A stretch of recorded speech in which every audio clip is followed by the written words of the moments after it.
So we've learned about the nature of the Freemasons and Illuminati, and we've learned about their aim to destroy Christianity and monarchies.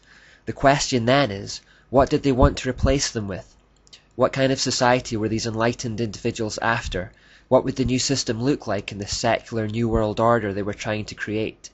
The answer to these questions are found in the writings of the classical Greek philosopher Plato. Plato's beliefs in turn were based on the mysteries as handed down through the Persians and his predecessor Pythagoras. Plato's most famous book is in fact called The Republic, and in this and his other works he has much to say on how a society should be run. The so-called illuminated ones took much inspiration from it for their vision of a new world order. So here are some key ideas from that book. Firstly, Plato believed that society should be divided into a hierarchy of 3 levels: the ruling elite, the auxiliaries, and the workers. It's more like a 2-tier system really, as there is no middle class as such. The middle tier just exists to impose the will of the upper tier on the lower. Plato believed that the average individual was incapable of running his own life, and that they should therefore submit unquestioningly to the ruling elite who, because of their superior and enlightened knowledge, would direct their lives for the greater good. He wrote, "And even in the smallest manner, one should stand under leadership. For example, he should get up or move or wash or take his meals only if he has been told to do so. In a word, he should teach his soul by long habit never to dream of acting independently.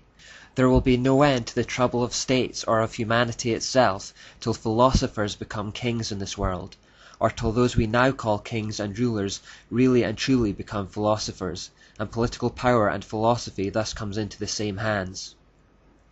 What Plato was effectively describing here was a totalitarian state, a socialistic dictatorship. Plato believed that average men were nothing more than labouring beasts of the field, fit for nothing else but slavery. He believed that not all men were equal, and that only a small number of elites at the top of the hierarchy were fit to rule. Sound familiar? Those elites were those who were philosophers, i.e., those with the greatest capacity for knowledge. To Plato, it was knowledge that made one man higher than another.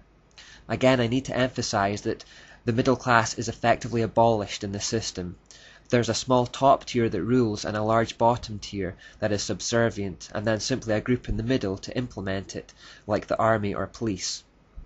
Look at the economics of the world today and you will notice the middle class gradually being squeezed with higher taxes and greater debt burdens. The elite bankers caused a global financial crisis but were bailed out, and within a couple of years they were operating like nothing had happened, paying out just as large bonuses as ever. The middle class, meanwhile, are left with the tab by way of huge tax increases. During the financial crisis, you will notice that the very wealthy did not have to adjust their lifestyles at all. The gap between rich and poor widened. I won't go into that any further right now, but it is likely that the middle class will eventually be eradicated if they have their way. Plato also says, "We must look for the right kind of rule in 1 or 2 or very few men, whenever such right rule occurs. And these men, whether they rule over willing or unwilling subjects, with or without written laws, and whether they are rich or poor, must exercise their rule in accordance with some art or science. And whether they purge the state for its good by killing or banishing some of the citizens, or make it smaller by sending out colonies somewhere, as bees swarm from the hive, or bring in citizens from elsewhere to make it larger, so long as they act in accordance with science and justice, and preserve and benefit it by making it better than it was, so far as is possible, that must at that time and by such characteristics be declared to be the only right form of government." So chillingly here, Plato believed that those at the top of the hierarchy could manipulate, kill and control human beings as they wished, as long as it was for the greater good. Remember the satanic mantra that the end justifies the means. He states that it doesn't matter whether the masses are willing or unwilling to be ruled, and that they may be justly killed or banished in order to control populations. In Plato's eyes, the individual exists merely for the benefit of the state. They have no intrinsic value of their own. He also suggests that a tyrant is necessary to protect people from themselves. Here is a key statement. "Philosopher kings must take the city and the characters of men as they might a tablet, and first wipe it clean, no easy task, but at any rate you know that this would be the first point of difference from ordinary reformers, that they would refuse to take in hand either individual or state, or to legislate before they either received a clean slate or themselves made it clean. In other words, in order for this new world order of things to be introduced, the former way of things must first be wiped out. They must start with a clean slate. One way of wiping out the old is a kind of brainwashing through propaganda, dominating flows of information. He writes, "Rhetoric is a producer of persuasion for belief, not for instruction in the matter of right and wrong. And so the rhetorician's business is not to instruct a law court or a public meeting in matters of right and wrong, but only to make them believe." So the idea is not to tell people what is truly right and wrong, but only to make them believe what it is you want them to believe in order that they might be best manipulated for your own specific end. This is morally acceptable as long as the end justifies the means. This is compounded when he says, "The profession of those who are greatest in wisdom, who are called orators and lawyers, for they persuade men by the art which they possess, not teaching them, but making them have whatever opinion they like." Plato praises those who have such smooth words of persuasion that they can make people conform their opinions to anything they wish. A barrier to wiping the slate clean, however, is parents, who hold to the old value system. Therefore Plato suggests, all inhabitants above the age of 10 they will send out into the fields, and they will take over the children, remove them from the manners and habits of their parents, and bring them up in their own customs and laws, which will be such as we have described.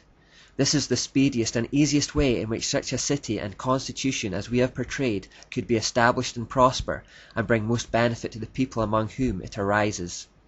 So here Plato suggests that children should be taken away from their parents and raised by the state who know better, and who will instruct them in the ways required to bring about change. Not the truth about right and wrong, simply the ideas that will manipulate their minds into believing what they want them to believe. Also, like the Jesuits, who were ordered in military style, Plato believed that society should have a similar kind of structure. Notice how closely this passage mirrors the Jesuit philosophy. Military organization is the subject of much consultation and of many appropriate laws. The main principle is this, that nobody, male or female, should ever be left without control, nor should anyone, whether at work or play, grow habituated in mind to acting alone and on his own initiative, but he should live always, both in war and peace, with his eyes fixed constantly on his commander and following his lead, and he should be guided by him even in the smallest details of his actions. For example, to stand at the word of command, and to march, and to exercise, to wash and eat, to wake up at night for sentry duty and dispatch carrying, and in moments of danger to wait for the commander's signal before either pursuing or retreating before an enemy. And in a word, he must instruct his soul by habituation to avoid all thought or idea of doing anything at all apart from the rest of his company, so that the life of all shall be lived en masse and in common, for there is not, nor ever will be, any rule superior to this, or better and more effective in ensuring safety and victory in war. This task of ruling and being ruled by others must be practiced in peace from earliest childhood, but anarchy must be utterly removed from the lives of all mankind. The words of that quotation could easily have come from Ignatius Loyola. Notice that the individual is so heavily de-emphasized, and that it is all about the collective. Plato also believed that because all humans were not equal, there should be a breeding program of the finest, designed to improve the qualities of the human species. Only the best were to procreate. Those humans who it was believed had undesirable traits should not. This is called eugenics. You have in your house hunting dogs and a number of pedigree cocks. Do not some prove better than the rest? Do you then breed from all indiscriminately, or are you careful to breed from the best? And again, do you breed from the youngest or the oldest, or, so far as may be, from those in their prime? And if they are not thus bred, you expect, do you not, that your birds and hounds will greatly degenerate? And what of horses and other animals? Is it otherwise with them? How imperative then is our need of the highest skill in our rulers, if the principle holds also for mankind. The best men must cohabit with the best women in as many cases as possible, and the worst with the worst in the fewest, and that the offspring of the one must be reared and that of the other not, if the flock is to be as perfect as possible. and the way in which all this is brought to pass must be unknown to any but the rulers, if again the herd of guardians is to be as free as possible from dissension. He went even further, suggesting that the offspring of inferior humans should be disposed of like a piece of trash. The offspring of the inferior and any of those of the other sort who are born defective they will properly dispose of in secret, so that no one will know what has become of them. That is the condition of preserving the purity of the guardian's breed. Eugenics is what Adolf Hitler was doing when he tried to establish a master race of blonde-haired, blue-eyed Aryan humans. This process involved trying to eradicate those who he saw as inferior, specifically the Jews. Plato elaborates, saying, "The bride and bridegroom must set their minds to produce for the state children of the greatest possible goodness and beauty." So they are to procreate for just 10 years, at the end of which they are considered too old to produce any more, and are forcibly divorced. If the couple don't agree to do this, then Plato suggests that wardens, partly by threat and partly by admonition, stop them. If the man refuses in the face of these threats, he is to be disqualified from attending his children's birthday parties and any weddings. If he does appear at these events, then people are entitled to punish him with blows, and the same was to apply to women. Plato also believed that marriage and the family unit should be completely abolished, saying, "All these women shall be wives in common to all the men, and not one of them shall live privately with any man. The children too should be held in common, so that no parent shall know which is his own offspring, and no child shall know his parent."